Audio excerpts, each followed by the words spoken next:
dar início com o nosso evento de hoje. Então, aqui, só para a gente lembrar, né, a comissão, a OAB de Campinas, através da Comissão Especial de Privacidade e Proteção de Dados, da qual eu tenho orgulho de ter sido reconduzida da gestão anterior para cá, da qual eu já deixo gravado até a minha gratidão com a doutora Luciana Freitas, que é a nossa presidente da OAB Campinas, e convidamos a todos que estão e que devem estar, outros chegando, para esse evento. Nós vamos falar justamente da LGPD, proteção de dados, justamente como um direito fundamental ligado aos consumidores, e nada mais glorioso e feliz para mim ter hoje como palestrante a doutora Juliana, que eu pus até em itens, que eu gostei do final que ela colocou. A doutora Juliana Oliveira Domingues é secretária nacional do Consumidor, do Ministério da Justiça e Segurança Pública, Senacom, que hoje estaria, né, vou deixar que ela mesma fale, mas ela já começou a explicar, vai haver essa transição, mas foi justamente hoje. Então, eu deixo para você, Juliana, falar. Foi presidente do Conselho Nacional de Combate à Pirataria e Delitos contra a Propriedade Intelectual, presidente do Conselho Nacional de Defesa do Consumidor, é também diretora regional da Academic Society for Competition Law e professora do curso de graduação e pós-graduação em Direito da USP.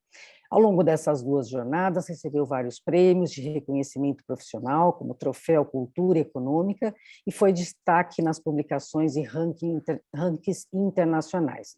Doutora em Direito desde 2010, foi Visiting Scholar na Georgetown University Law School, 2018, e a única brasileira selecionada para pesquisa de pós-doutorado financiada pela American Bar Association, e aí, no final, possui dezenas de livros e artigos no Brasil e no exterior, e é mãe de Glória e da Sofia. Achei fabulosa essa forma com que você tratou o seu currículo.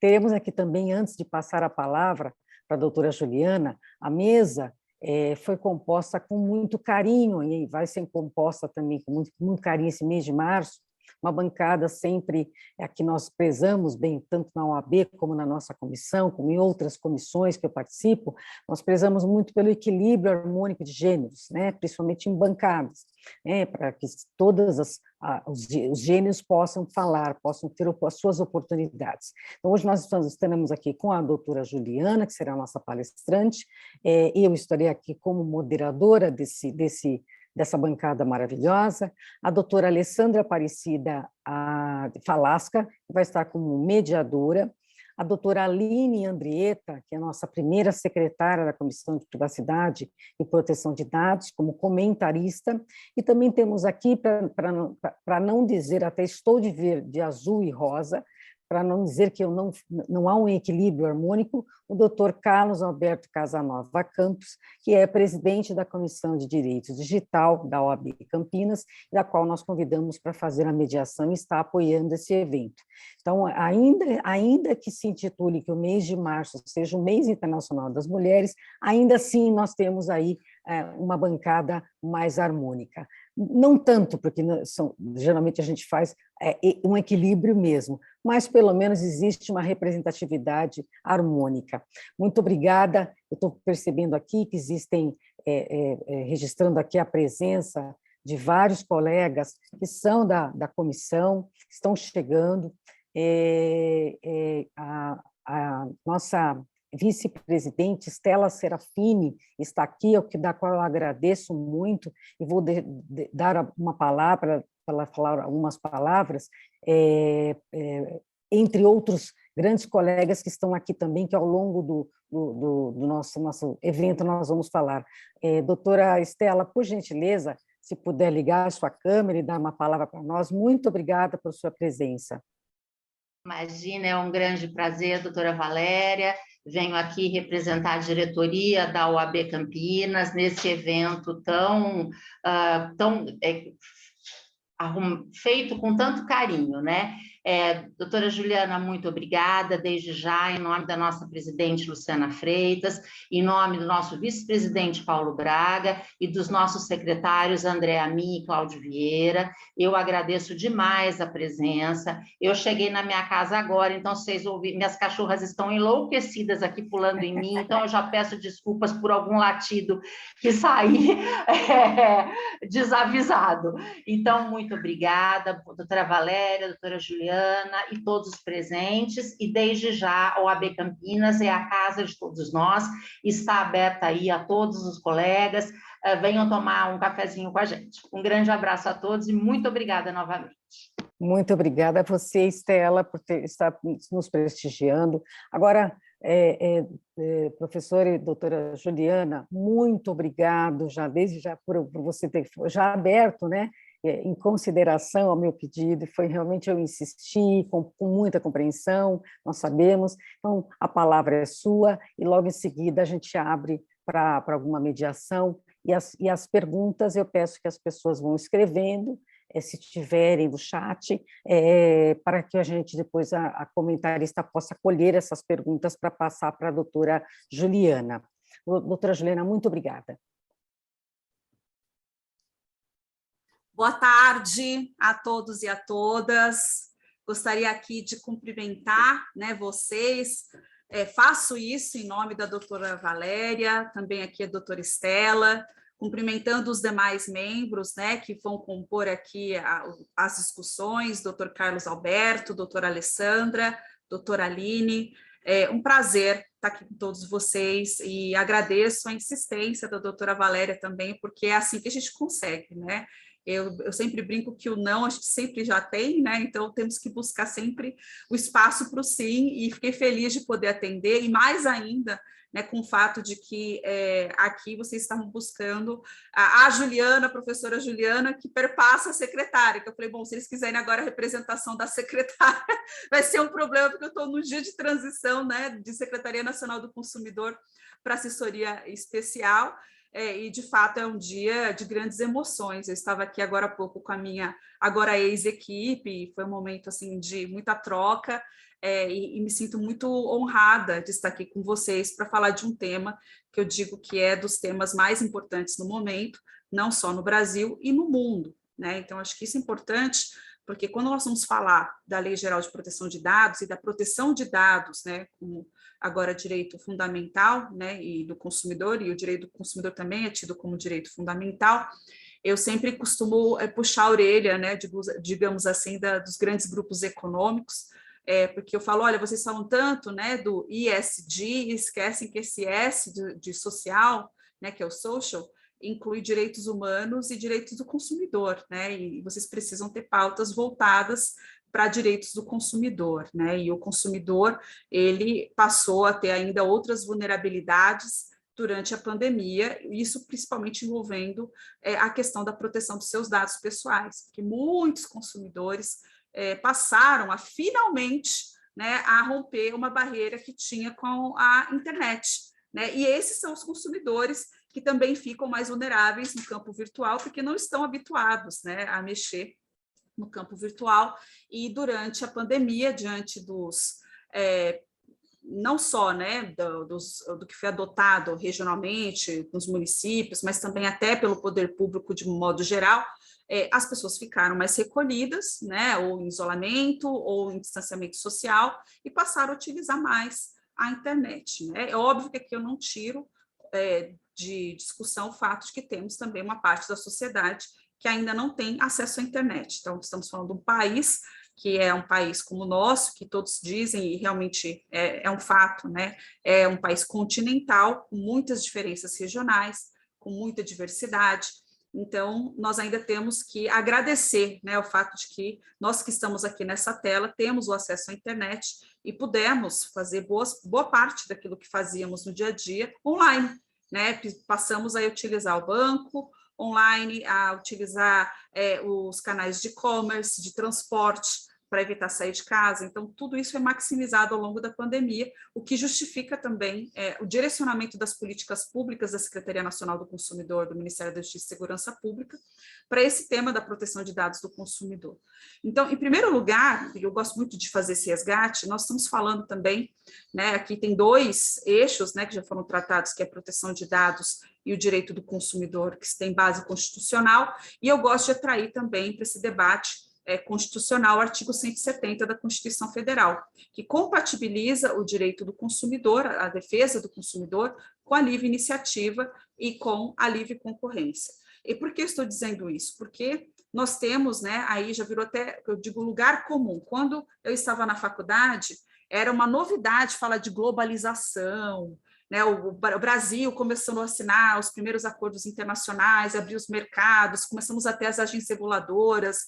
Eu sou da época, e muitos aqui são, né, da época que telefonia, por exemplo, era somente uma empresa, né, e nós ganhávamos telefone de presente de casamento, né, era declarado no imposto de renda, né, hoje mudou tudo, ou seja, no telefone, eu lembro quando eu ouvi isso, no finalzinho dos anos 90, que um dia o aparelho celular, que ainda era um tijolo, né, ele ia ter tudo, ele ia ser fotografia, ele ia ter... E realmente hoje ele tem tudo, ou seja, tudo que disseram ali, né, eu que não acreditava sequer que o e-commerce poderia funcionar, né, acho que eu sou de uma geração que não teve direito do consumidor na faculdade, então proteção de dados ainda nem era um tema, né? Se o Código de Defesa do Consumidor, que já completou 31 anos, ele ainda não era dado à época, ele era considerado jovem, né? Imagina, então, falar de proteção de dados. Uma época que nós éramos absolutamente analógicos, né? Era totalmente diferente a forma que nós temos hoje de ver e de ter as nossas relações de consumo do que nós tínhamos antigamente. As relações eram completamente diferentes. Para quem aqui, né, e tem muitos advogados aqui que vêm de uma geração que procurava jurisprudência na RT, né, imagina o que é você colocar palavras-chave em algum tribunal superior e você ter ali à sua disposição, né, todo um arcabouço que demoraria dias e dias para você conseguir compilar. Então, nós temos aqui que, mais uma vez, lembrar que qualquer correção do ponto de vista, né, para a proteção de dados do consumidor visa corrigir, de fato, as situações em que há abusividade, né? Abusividade ou há uma situação de risco para aquele consumidor, para aquele cidadão. Por que eu estou dizendo isso? Porque ninguém quer matar a inovação, né? A inovação, ela decorre da livre iniciativa, da livre concorrência, que precisa ser compatibilizada com a proteção e defesa do consumidor e agora com a proteção de dados também, que é, né, um valor e um princípio fundamental.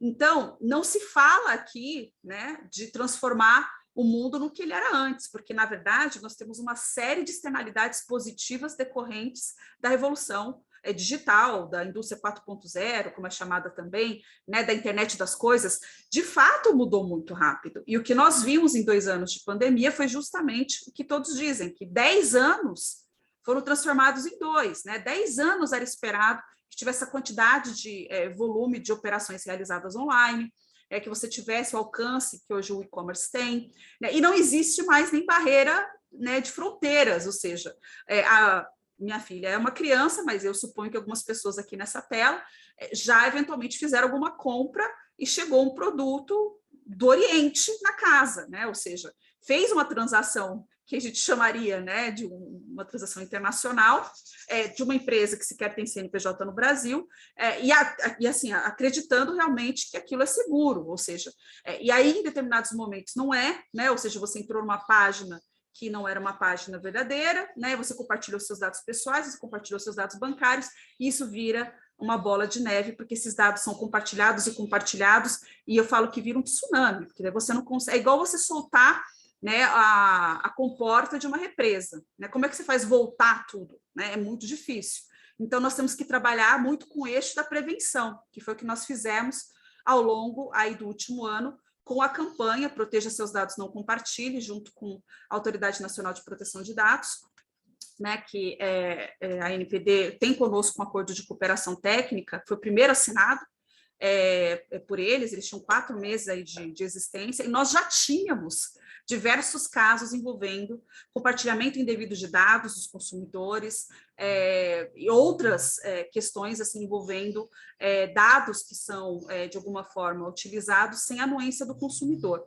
Então, é importante primeiro nós vermos o que está acontecendo ao nosso redor, né? Nós temos aqui redes sociais que se transformaram em canais de e-commerce, né? Antes as redes sociais eram redes sociais, aí depois elas começaram a virar canais também para notícias, as pessoas começaram a se alimentar de notícias em redes sociais, que é um fato, né? E agora nós temos assim, as redes sociais também com base no que eu clico, no que eu olho, no meu tempo, na minha atenção, direcionando para mim páginas o tempo todo que tem relação com o tempo que eu paro para olhar um produto, né? Fora as questões que são surpreendentes, né? Eventualmente você tira uma foto de um produto e ele aparece na sua rede social para você comprar, né? Então, ou seja, é aquela história, né? Que vocês devem ter visto aí já muitos filmes sobre isso, mas dilema das redes, enfim. Mas temos agora uma situação muito nova, né? Para o consumidor que ainda não está inserido totalmente no mundo digital, que são, né, questões que vão tratar do perfilamento do consumidor. Se antes o consumidor ia atrás do produto, porta em porta, né? Então, meus pais iam me dar uma bicicleta, eles iam... Eu sou do interior de São Paulo, para quem não sabe, eu sou de Marília, né? Mas eu já saí de Marília há quase 30 anos. Mas, eu saí para estudar e não voltei mais, mas Marília... ia de porta em porta ver o preço da bicicleta, pesquisar o melhor preço e comprava a bicicleta. Hoje você faz buscas online, você compara preços, frete, etc. Você tem um mundo, uma miríade de possibilidades, que eu falei, externalidade positiva para o consumidor, você pode buscar o produto mais barato, tem mais concorrência gera para o consumidor também mais benefícios, mais bem-estar social, é isso que explica o fato de nós termos em alguns países que sequer têm legislação específica de direito do consumidor, mais bem-estar para o consumidor, né? Eu digo isso porque eu morei em 2 oportunidades nos Estados Unidos e eu brinco que foi o lugar que eu fui mais bem tratada como consumidora. Eu chegava com o produto, nem precisava da nota fiscal, era o número de série, já trocavam o produto porque não estava funcionando, né? Mas aí nós temos outros incentivos para o fornecedor tratar dessa forma o consumidor, né? E aí que a gente pode entrar numa segunda discussão, né, que não vai ser hoje, que é se as leis resolvem todos os problemas, que daí eu acho que a gente tem que trabalhar outros mecanismos, né? É por isso que, em políticas públicas, nós temos utilizado o que é chamado Behavioral Insights, Behavioral Economics, que é estímulos comportamentais para o fornecedor e para o consumidor. São esses estímulos que vão fazer... É o mesmo estímulo que, na verdade, as redes sociais criam para você clicar, né? A gente tem que criar o contrário, para não clicar. Então, é um desafio porque é a natureza humana, e mesmo nós que somos operadores do direito, nós não tivemos na nossa grade curricular questões relacionadas à psicologia comportamental. A interdisciplinaridade ela é muito presente. Eu sou professora da Universidade de São Paulo, como foi dito aqui, eu tenho um grupo de Direito e Inovação lá, que pesquisa esses temas já há algum tempo, e é extremamente interessante, porque você não tem como não falar com um engenheiro, com um especialista em ciências comportamentais, para entender esses novos fenômenos que são aí decorrentes da massificação, né, da conexão móvel. As pessoas ficam desesperadas se elas saem de casa sem o celular. É como se fosse um membro do corpo, né? Elas ficam apavoradas se não tem internet. E eu fico pensando, eu falo assim, meu Deus, eu só fico imaginando como que era a cabeça da minha mãe quando eu fui fazer mochilão, não tinha celular, ligava de orelhão, eu não sabia onde eu estava, com quem eu estava, né? Porque hoje é isso, você sabe onde você está, né? Tem até o localizador, né? Você pode puxar a localização, onde está e tal. Então, é uma nova situação que não vai voltar para trás e a gente tem que olhar para frente. E aí, se vocês me perguntarem se eu acho que todas as leis, né, elas vão resolver esses problemas, não vão. A gente tem que trabalhar outros eixos. Obviamente, a existência, né, de uma legislação específica para determinados temas é extremamente relevante, como é o caso da Lei Geral de Proteção de Dados, né? E o direito do consumidor ajuda como, né? Ele ajuda porque ele já trabalha com isso. Então, assim, o direito do consumidor é transversal. Então, proteger o consumidor é proteger em todos os sentidos. Então, quando existe um vazamento de dado, quando existe um compartilhamento indevido de dados sem anuência do consumidor, existe uma violação ao Código de Defesa do Consumidor. E aí, a Secretaria Nacional do Consumidor ou as autoridades locais de proteção e defesa do consumidor, elas têm a tração das suas competências para aplicar o Código de Defesa do Consumidor nesses casos, porque continua sendo né, uma infração, né, do ponto de vista do próprio Código de Defesa do Consumidor, que atrai a competência das autoridades. E aí, obviamente, se cria também para as empresas aquela questão, nossa, então eu posso ser investigada por uma autoridade de consumidor e também de proteção de dados? Sim, e isso é real e sempre foi assim, né? Tanto que nós temos casos que são casos que envolvem telefonias, que são investigados pela Anatel, são investigados pela Secretaria Nacional do Consumidor, pelo Procon São Paulo. Então, é óbvio, explicar o nosso sistema jurídico, né, já é algo extremamente complexo. Quem sou eu para dizer que eu posso também entrar em todas as temáticas do direito, mesmo sendo professora de direito? Eu digo que eu sou uma eterna aprendiz e falo isso com toda humildade, né, que de fato eu aprendo muito, cada vez que eu estudo mais, né, vejo que nada sei, né, então eu estou aqui sempre aprendendo. Mas nós temos aqui um eixo importantíssimo dentro da Secretaria Nacional do Consumidor, né, falando bastante dela, até porque estive nela por mais de 2 anos, né, seja como diretora do Departamento de Proteção e Defesa do Consumidor ou como secretária, que é o fato de que nós temos ali uma situação em que, apesar da própria legislação trazer essa proteção, nós corremos o risco de enxugar gelo se nós não trabalharmos com os estímulos comportamentais corretos para corrigir o comportamento do consumidor, para que ele não compartilhe seu dado, né, quando não for necessário. Caso contrário, ele cai numa zona de risco, né, que não tem poder público que vá fazer com que isso seja corrigido, né?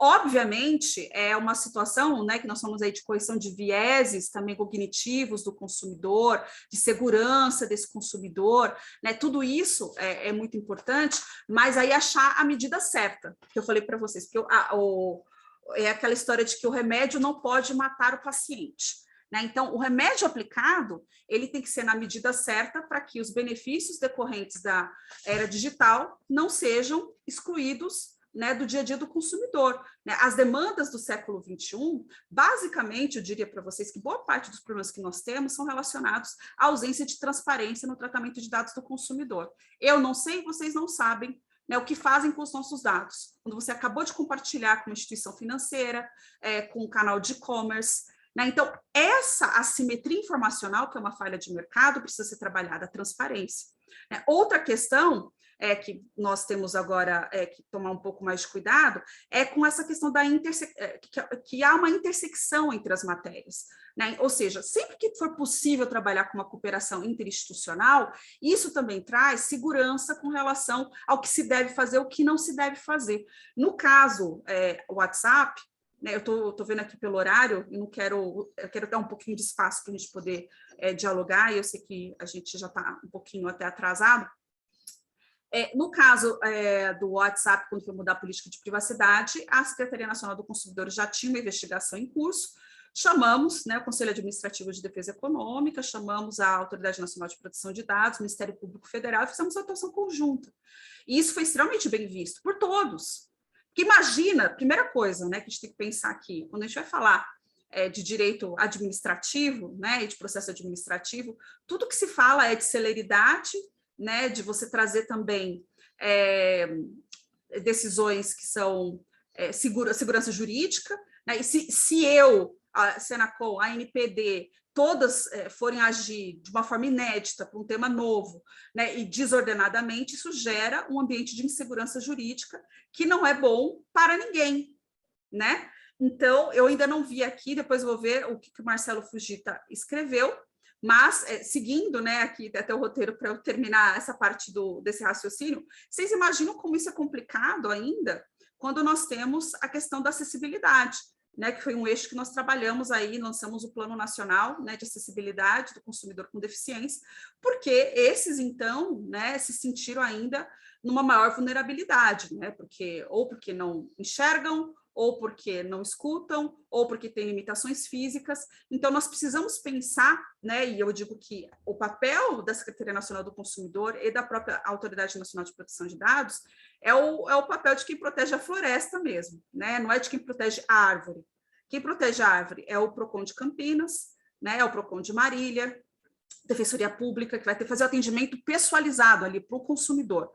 Nós temos um mecanismo para tentar autocomposição de conflitos de consumo? Temos, também digital, que é o consumidor.gov.br. Hoje, a maior plataforma de autocomposição de conflitos do mundo, né? Em 2 anos de pandemia, nós tivemos mais demandas resolvidas que em todos os anos anteriores somados da Secretaria Nacional do Consumidor. E por que isso aconteceu? Porque durante a pandemia fizemos 2 políticas públicas, uma foi a portaria número 15 de 2020, a outra 2 de 2021, obrigando, inclusive, esses canais de e-commerce, inclusive as redes sociais estão no consumidor.gov.br, porque elas se transformaram em canais de e-commerce.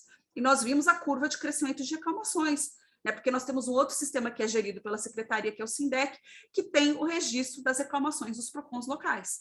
Então, nós temos como saber exatamente, até porque eu brinco que no poder público nós temos o dilema do cobertor curto, né, que você tem todos os temas, mas um número reduzido de pessoas, e você tem que dar foco a determinados temas. A proteção de dados entrou num rol, né, de temas que precisava ser valorizado e colocado em destaque, justamente porque, né, nós estávamos num momento absolutamente atípico, em que houve um crescimento exponencial, né, do e-commerce, da utilização dos canais digitais, dos aplicativos, o compartilhamento de informações passou a ser muito maior, né, e nós tínhamos ali uma quantidade imensa de consumidores passando por aquela experiência pela primeira vez, né? Eu confesso que estranhei muito a primeira, isso já virou até uma anedota, né? Que o meu grupo de direito de inovação tem 10 anos, né? Então, imagina, se eu estou discutindo isso há 10 anos, tem algumas coisas que são absolutamente superadas, né? Mas uma delas, um desses aplicativos de comida, a primeira vez que eu fui utilizá-lo fora da minha casa, apareceu assim: você não está na sua casa. Né? Aí eu fiquei assim, como assim? Como você sabe que eu não estou na minha casa? Então, você está me rastreando. Óbvio, porque os dados, aquela história do Friedman, não existe almoço grátis, não existe. Você está alimentando com seus dados e informações. Por que o Facebook e o Instagram, eles são, né, ou seja, o grupo econômico deles, né, hoje é super valorizado, né, ou seja, está ali no ranking das 5 empresas que têm maior valor de mercado, se não coleta dinheiro de ninguém. De algum lugar, sim, né? Agora está conseguindo coletar com publicidade, etc. E possivelmente, né? Eu já brinquei isso e consegui problemas na minha casa, e eu disse, posso repetir agora, porque eu já tive problema uma vez, então não vou ter duas, quando eu disse que, muito provavelmente, o Instagram me conhece melhor que minha própria mãe. Né? Então, minha mãe não gostou desse comentário, mas é provável que conheça melhor meus gostos, saiba exatamente o que eu quero, porque sabe onde eu fico ali parada olhando. Né? Então, isso é extremamente curioso, porque não sabíamos, a experiência do consumidor passa a ser totalmente diferente, né? Também, eu não preciso nem dizer que isso maximiza para nós, né, outros tipos de bem-estar, mas na parte de proteção de dados, né, fizemos então o quê? Criamos um núcleo de proteção de dados dentro do Conselho Nacional de Defesa do Consumidor, para tentar harmonizar essas relações de consumo, endereçando as questões principais até de interpretação da Lei Geral de Proteção de Dados à própria ANPD. Criamos um grupo de trabalho de proteção de dados com os membros do Sistema Nacional de Defesa do Consumidor, lançamos a campanha Proteja Seus Dados, Não Compartilhe. Eu não comentei com vocês aqui, mas gostaria de comentar rapidamente. Também presidi por esse tempo, né, o Conselho Nacional de Combate à Pirataria e Crimes contra a Propriedade Intelectual, e dentro, né, do Conselho nós lançamos a campanha Vacina Pirata Não, porque no começo da pandemia começou uma história de páginas da internet supostamente venderem vacina, e até hoje vacinas não são vendidas, né? Então nós fizemos um trabalho de conscientização nacional para dizer, olha, esse produto é inseguro, esse produto não está, né, vinculado às compras realizadas pelo Sistema Único de Saúde, pelo Ministério da Saúde, né, pode levar à morte. Então, todo o trabalho de conscientização, porque vocês imaginam o seguinte, o que o brasileiro comum, né, o homem médio brasileiro, ele foi alimentado no início da pandemia só com cenas de horror. Eu digo, começo da pandemia, o que se via já na Itália eram aqueles caixões passando, aquelas cenas em coronavírus. E eu tive na minha família, como alguns aqui podem ter passado por essa situação até pessoalmente, eu falo que formou-se uma colônia de pessoas com medo, né? Um medo absurdo do coronavírus, a ponto de, naquele momento, se sujeitar a uma suposta vacina que não era real, poder morrer. Né? Falar, nossa, está vendendo vacina, vou comprar. Então, olha a situação que nós chegamos, que é trabalhar a vulnerabilidade do consumidor. O consumidor está vulnerável. Né? Então, aquele que está vulnerável, no processo de sofrimento, sofrimento psicológico, inclusive com a pandemia, ele vai buscar esses produtos que são absolutamente inseguros. Então, nós fizemos essa campanha pensando também na proteção, né, da saúde e segurança do consumidor.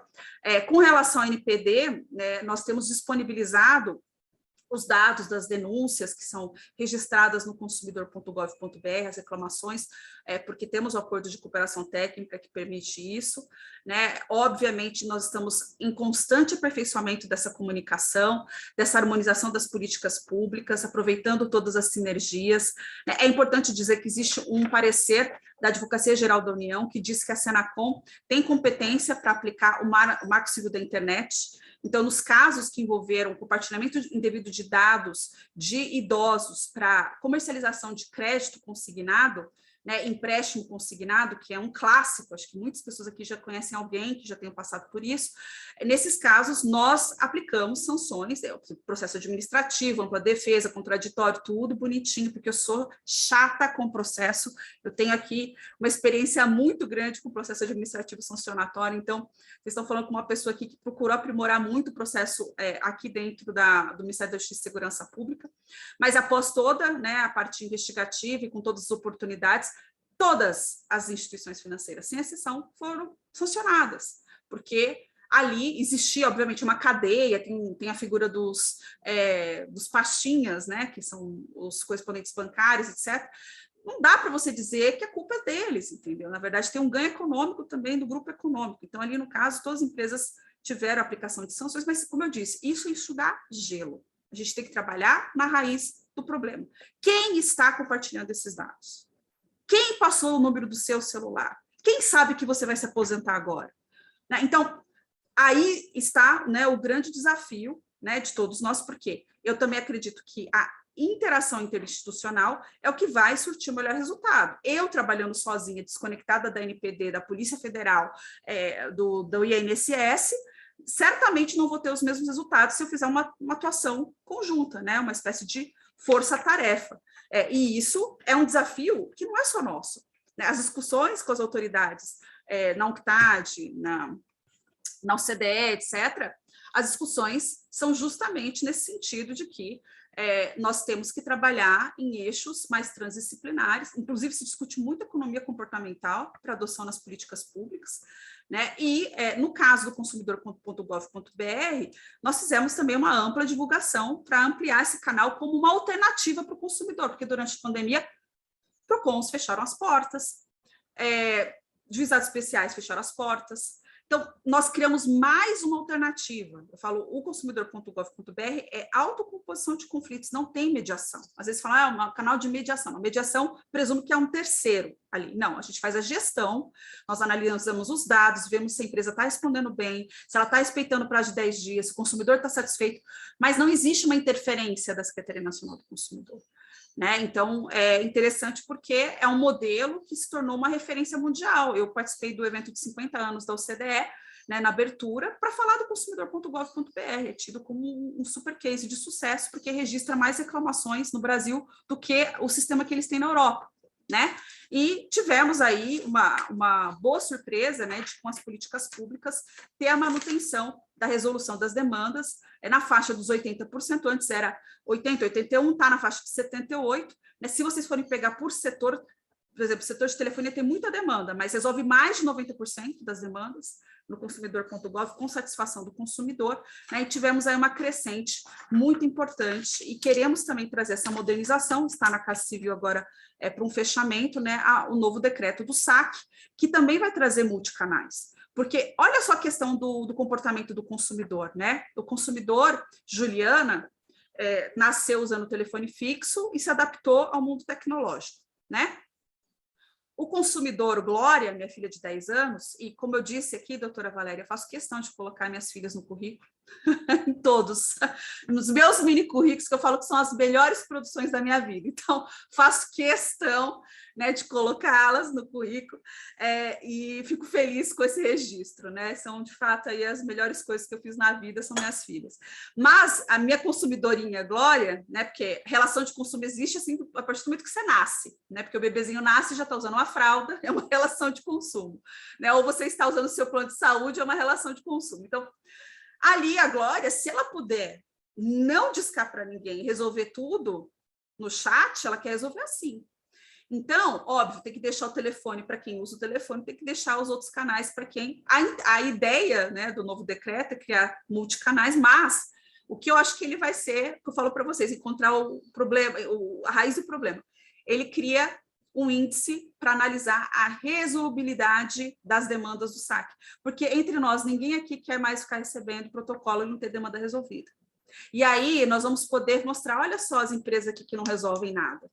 Não adianta falar que, nossa, ESG, compliance, não está resolvendo nada. Está fazendo o consumidor ficar passando até judicializar. Aqueles que, né, como nós aqui tem carteira ainda, mesmo nós, né, que tem que passou na OAB, que é advogado, etc. Quantas vezes nós evitamos judicializar? Quem sabe? Como isso é a última alternativa, né? Você fala assim, tanto que quando entram com aquela discussão de pretensão resistida, com todo respeito àqueles que gostam do tema, eu acho que isso não faz o menor sentido, porque já existe resistência o tempo todo para o consumidor. Quando ele chega no Poder Judiciário, porque ele já cansou. Porque, honestamente, né, a pegar aqui a grande massa da população, nós aqui queremos resolver o problema. Se puder resolver no saque da empresa, maravilha, né? É isso que todos nós desejamos. Mas, enfim, nós temos aí, né, setores que são mais reclamados, setores que envolvem serviços, produtos essenciais, e esses setores todos, inclusive o texto, né, do novo decreto foi aprovado por unanimidade pelos representantes das agências reguladoras, então existe uma expectativa elevada disso mudar a realidade, porque você vai mostrar quem resolve e quem não resolve, né? Então, e o consumidor hoje ele é muito sensível ao fato de poder, né, migrar para uma instituição, para um novo fornecedor que trate ele melhor. Por isso que eu falo que concorrência e consumidor jamais poderiam ser desconectados, né? Eu já fui refém, como muitos aqui já foram, de uma única empresa de telefonia, né? Então, a primeira vez que eu saí da casa dos meus pais, eu tinha a hora certa de ligar, o tempo certo de ficar no telefone, caso contrário, ninguém conseguiria pagar a conta, né? E hoje, minha filha faz FaceTime com a avó a hora que ela quiser, né? E ela só precisa ter ali um pacote de dados que permita, ou seja, externalidade positiva para o consumidor, decorrente da concorrência e decorrente também da revolução digital, né, que é um caminho de inovação que eu entendo que é um caminho sem volta. Então, o que é importante dizer, assim, que as sanções previstas na Lei Geral de Proteção de Dados, elas não substituem as sanções que são administrativas, civis e penais, inclusive o Código de Defesa do Consumidor, né? Então, nós precisamos sempre lembrar, né, que as competências são respeitadas, e pode ser que, em algum determinado momento, tenha uma decisão da Secretaria Nacional do Consumidor que não vai ser a mesma da Autoridade Nacional de Proteção de Dados, porque eles vão aplicar a LGPD e eu vou aplicar o Código de Defesa do Consumidor, né? Como isso já aconteceu em outros momentos. O CAD, por exemplo, o Conselho Administrativo de Defesa Econômica, já condenou empresas por abusividade, preço de telefonia, que a Anatel não condenou. Então, não é uma novidade, né? Eu falo assim, ninguém está inventando a roda, né? Por outro lado, que eu acho que é importante a gente aproveitar esse momento que estamos todos aqui, e quero pedir desculpas para vocês, mas eu vou ter que sair, eu estou vendo aqui em 10 minutinhos, porque eu preciso assinar alguns documentos, mas lançamos o Guia de Proteção de Dados Pessoais em 10 de setembro de 2021, né? Que foi um guia decorrente das discussões no núcleo de proteção de dados do Conselho Nacional de Defesa do Consumidor, né? Ali também nasceu a campanha. Esse guia, ele é muito importante, né? Que ele ensina como proteger os dados pessoais, então peço a gentileza, né, que todos vocês aproveitem para compartilhar, porque é um guia público, fica no site nosso, que é o Defesa do Consumidor, né? Dentro da Secretaria Nacional do Consumidor também tem o site da Escola Nacional de Defesa do Consumidor, que chama Defesa do Consumidor. Ali tem os cursos gratuitos, tem cursos que estão sendo direcionados agora para essa intersecção de proteção de dados e defesa do consumidor, e nós temos também, né, essa oportunidade de poder compartilhar esse material, que é gratuito, né, que ajuda a empoderar o consumidor, né? Esse termo, muita gente não gosta, né, quando é usado em empoderamento, mas nas políticas públicas internacionais é consumer empowerment. Então, a tradução correta é empoderamento do consumidor. Gostem ou não gostem, né, da terminologia, essa é a tradução mais adequada para o termo que é utilizado em inglês.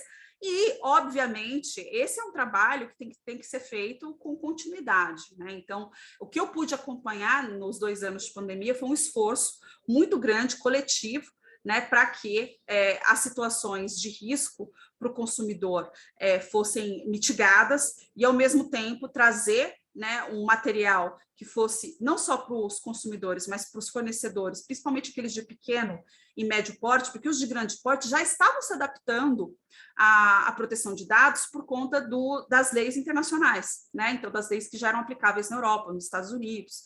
Então, é muito importante, né, trabalhar também com esse eixo de educação para o consumo na era digital. Essa é a agenda da UNCTAD, né, que é ligada às Nações Unidas. E, óbvio, né, eu acho que essa é uma discussão que mereceria aqui uma hora, né, de debates.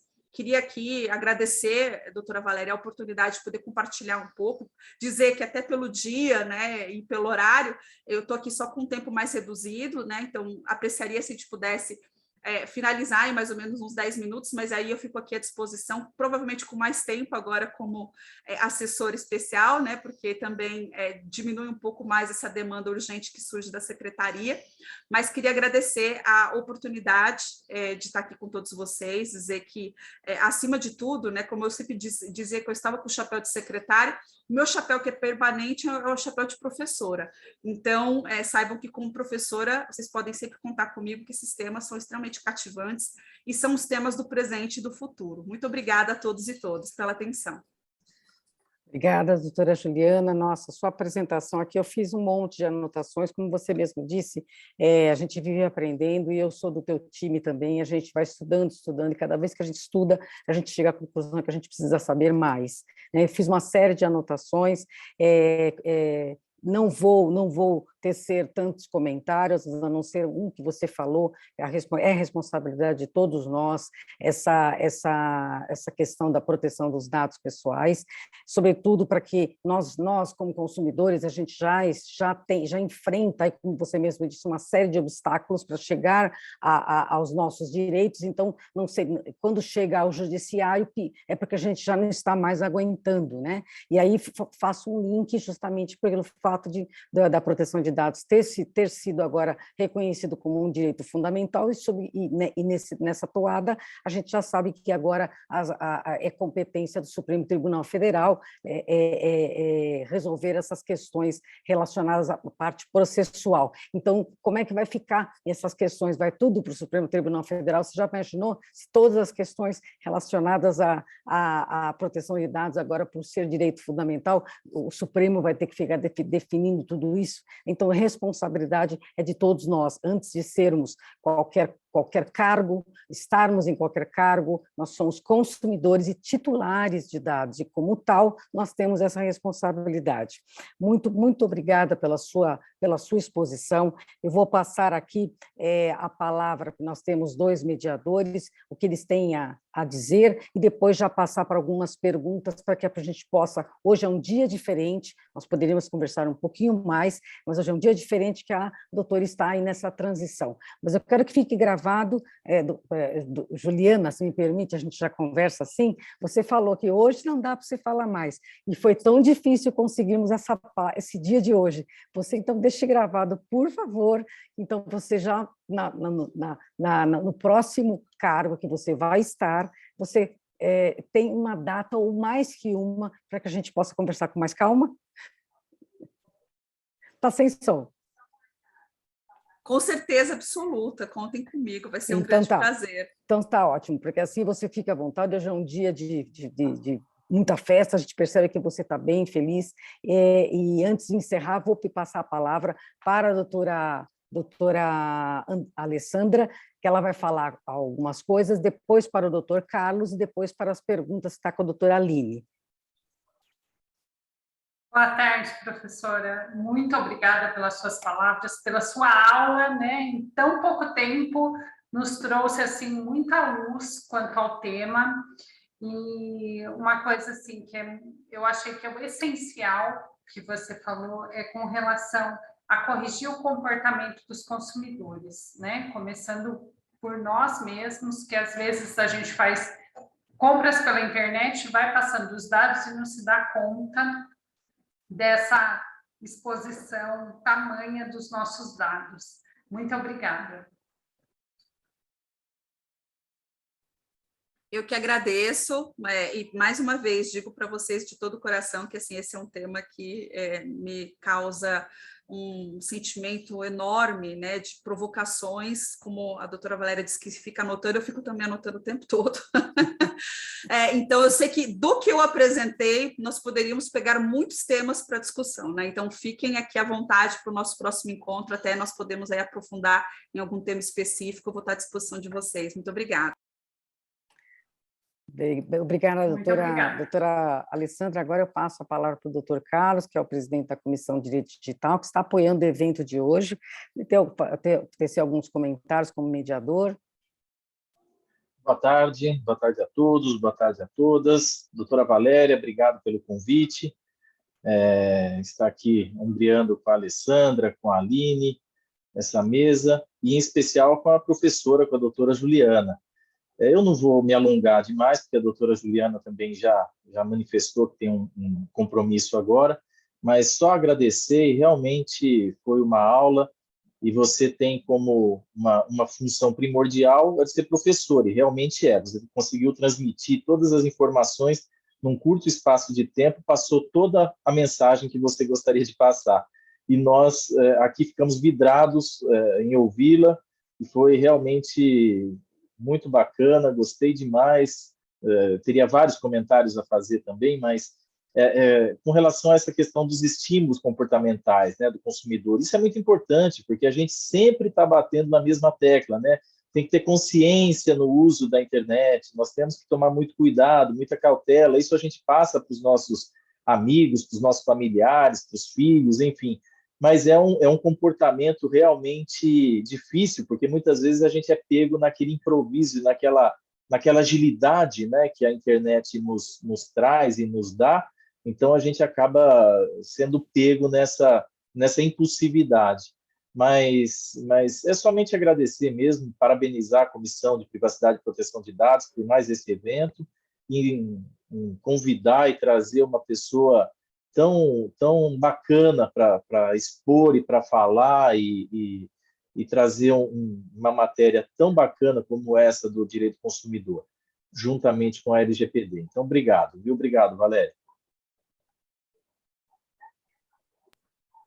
Doutor Carlos, também aqui agradeço todos os comentários, saiba que isso muito me honra e me deixa feliz, e que eu realmente espero que possamos marcar agora com calma também outros encontros para aprofundar essa discussão, que eu entendo que a parte toda de estímulos comportamentais demandaria uma apresentação específica, inclusive com exemplos, e isso nós podemos trazer, eu acho que vai ser bem estimulante, vocês vão gostar bastante.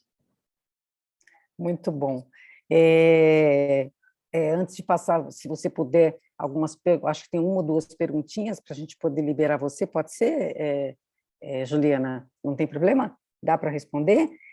Nós temos a doutora Aline vai fazer essas perguntas, mas antes eu gostaria, a doutora Estela Serafini, que é a nossa vice-presidente, está aqui presente até o final, que bacana, ela recentemente fez uma cirurgia, ela está sempre assim também, é outra guerreira, que não importa, né, faça chuva, faça sol, na alegria, na tristeza, ela está lá com a gente aqui, juntas sempre, né? Doutora Estela, uma palavrinha, depois a gente passa para a doutora Aline. Imagina, eu só tenho a agradecer. Guerreiros são todos vocês aí, sem as comissões a OAB não seria nada. Eu vou passar a palavra para vocês de volta, porque eu sei do apertado do tempo da professora. Obrigada, doutora.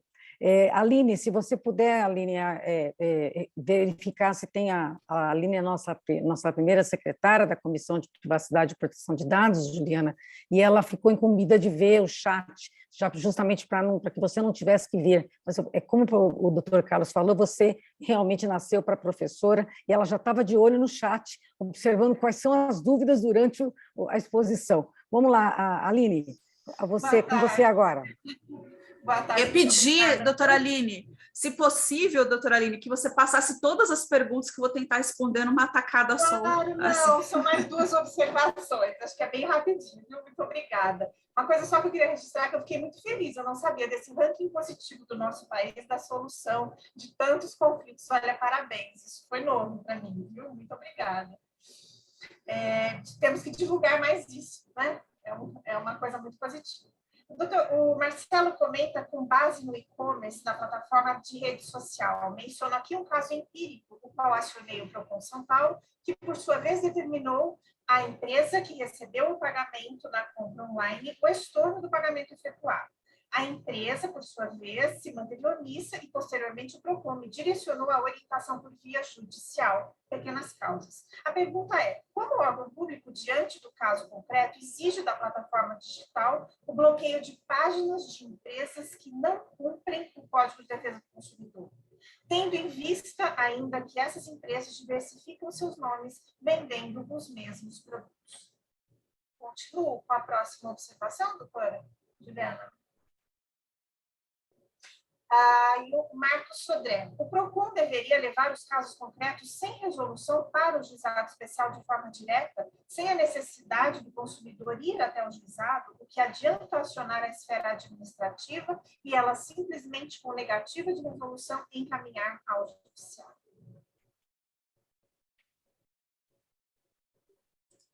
Depois, por mais são somente agradecimentos, doutora. As dúvidas seriam apenas essas, com essas observações. Certo. Olha, aí eu vou dizer que as duas perguntas são perguntas um pouco saia justas para quem está saindo hoje da Secretaria Nacional do Consumidor, e eu vou explicar por quê. Porque existe, né, um Sistema Nacional de Defesa do Consumidor, que é coordenado pela Senacom, mas é uma coordenação sem qualquer interferência nas competências locais. E os órgãos estaduais e os municipais também nem sempre têm uma relação boa. Eu não sei se vocês sabiam disso, né? Porque alguns órgãos municipais são autarquias, outros não são. Então, alguns são liderados por pessoas que são indicadas politicamente, outros tecnicamente, né? Então, infelizmente, né, é a verdade que precisa ser compartilhada aqui, né? Nós estamos falando de mais de 900 órgãos. São mais de 900 PROCONs no país. Só que esses mais de 900, você tem desde uma grande estrutura, que é o PROCON São Paulo, que eu falo que é a estrutura do Ministério da Justiça inteiro, né, que é uma grande estrutura, até PROCONs que são uma pessoa em um município. E aquela pessoa que faz fiscalização, que é o processo que é assim, uma loucura, né? Você pensar que é uma pessoa só ali, que faz quase que um papel, né, que não existe, né, que é você ouvir a reclamação, ir atrás da fiscalização, ou seja, não consegue fazer exatamente a execução do trabalho que seria exigido, por isso que muitos buscam capacitação.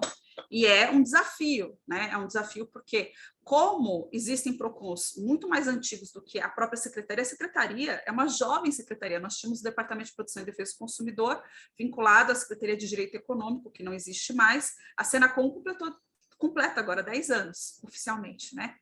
Então, essa estrutura é uma estrutura que, por um lado, é muito bom você ter a capilaridade, né, para o atendimento do consumidor, e o consumidor pode buscar o PROCON, pode buscar a Defensoria Pública, pode buscar o Juizado Especial, mas, por exemplo, o PROCON deveria levar os casos sem resolução para o Juizado Especial de forma direta?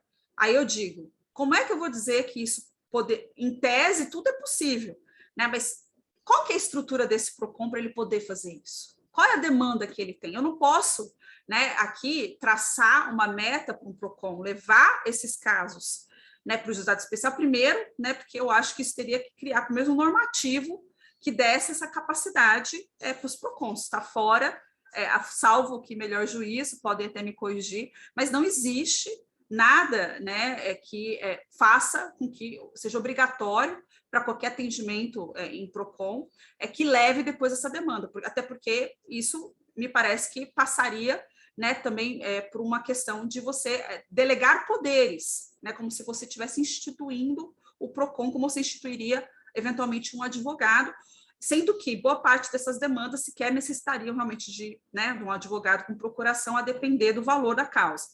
Então, veja, em termos administrativos, né, essa história de você dar para o órgão local a capacidade para definir ou não se o consumidor, se aquela demanda deve seguir para o juizado especial, eu acho que essa é uma questão extremamente delicada, né, que demandaria, inclusive, entender as estruturas desses PROCONs, que a gente está falando de várias realidades, né? Eu tive aqui uma diplomata de carreira que fez a visita para todos os PROCONs de capitais do Brasil, e das capitais existe uma diferença tremenda, né, das estruturas dos PROCONs. Vocês estão com algum problema de conexão ou eu que estou?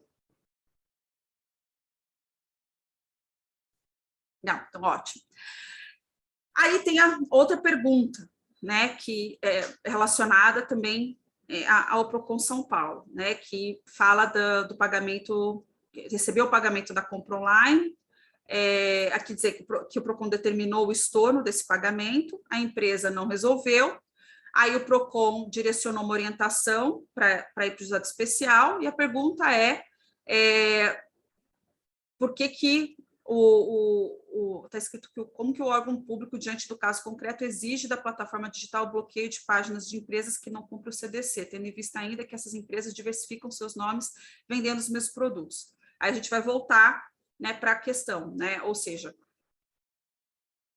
a criatividade no ambiente digital, né, ela leva muitos consumidores a clicar em páginas sem verificar realmente se aquela empresa tem um CNPJ, se tem enfim, se tem ali uma sede, né? Ou seja, esses dados todos, nós, do ponto de vista de políticas públicas, nós incorporamos no Brasil um decreto do Mercosul, que entrou em vigor ano passado, e nós notificamos todas as grandes plataformas de e-commerce para ajustes nesse sentido, ou seja, para que nelas não sejam comercializados, ou seja, existe uma responsabilidade hoje até do Instagram, do Mercado Livre, de todas as outras empresas que envolvem e-commerce, para que tenham ali apenas fornecedores que tenham o mínimo de informações possíveis para que o consumidor possa acioná-los, né?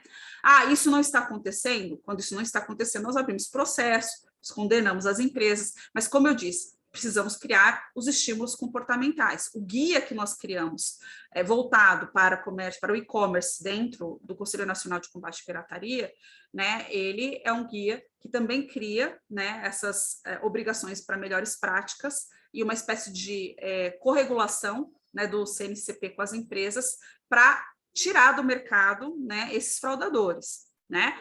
Agora, mais uma vez, né, no caso do PROCON São Paulo, o PROCON São Paulo costuma ser extremamente ativo nesses temas, né? E, como você disse, você pode derrubar uma página e eles criam outras, é um fato. A Operação 404 que nós fizemos para streaming digital, toda nova edição nós derrubamos mais páginas, e eles criam mais páginas, né?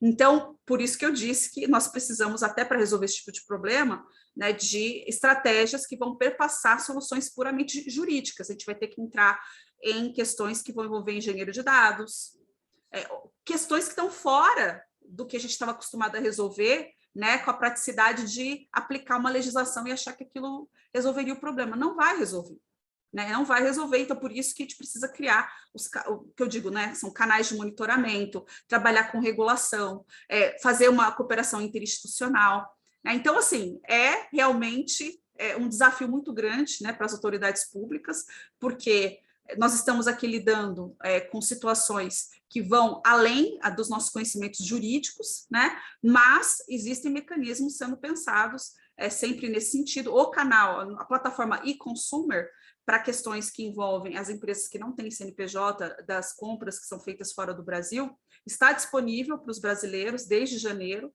né? Isso decorre da nossa adesão às recomendações da OCDE.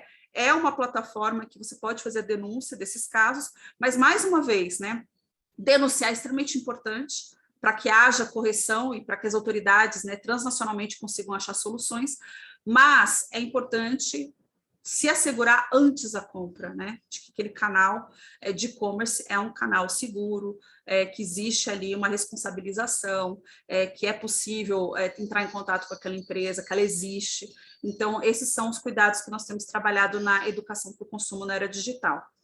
Mas com isso, né, já passando aqui do horário que eu tinha me comprometido para descer, eu agradeço mais uma vez a oportunidade e acho que, infelizmente, teremos que encerrar em razão do horário, mas agradeço muitíssimo o fato de ter passado esse tempo com vocês aqui. E vejo que tem alguém que é meu colega, né? Eu falei que falou que é de Londrina, de Marília.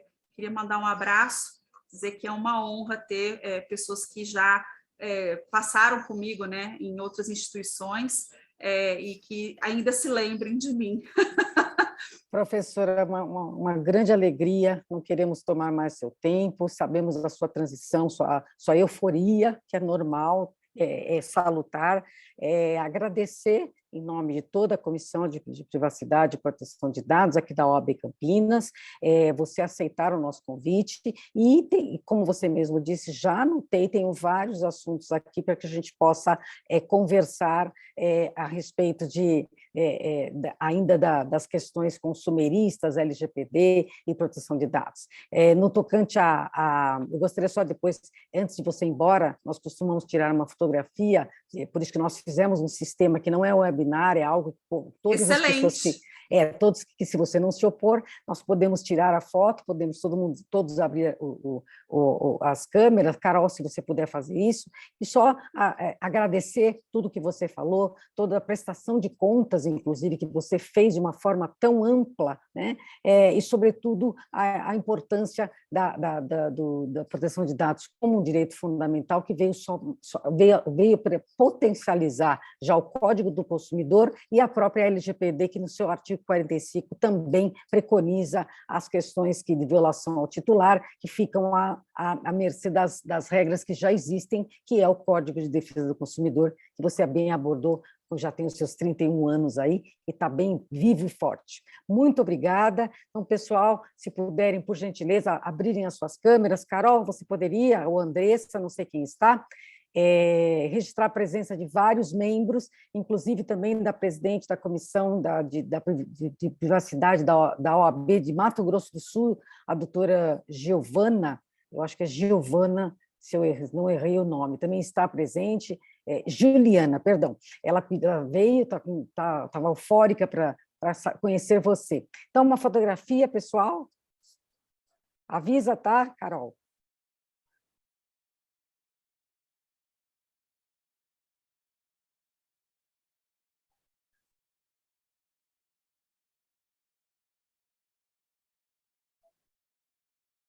Ok? Fica todo mundo parado, ninguém sabe. Tá tudo ok? Será? Pronto? Então tá bom. Tá sim, então tá bem. Então, se mais alguém tiver mais um atelog, olha, Juliana, muito sucesso, e como diz o doutor Carlos, qual é a palavra que ele fala? Pode falar, doutor Carlos, quando... Profícuo. Desejo doutor Carlos, por favor, ele que gosta de usar essa palavra, profícuo, eu acho fabuloso, na boca dele mesmo. Pode falar. Não, uma profícua atividade aí no novo ramo, né? Na nova assessoria que ela vai ocupar, né?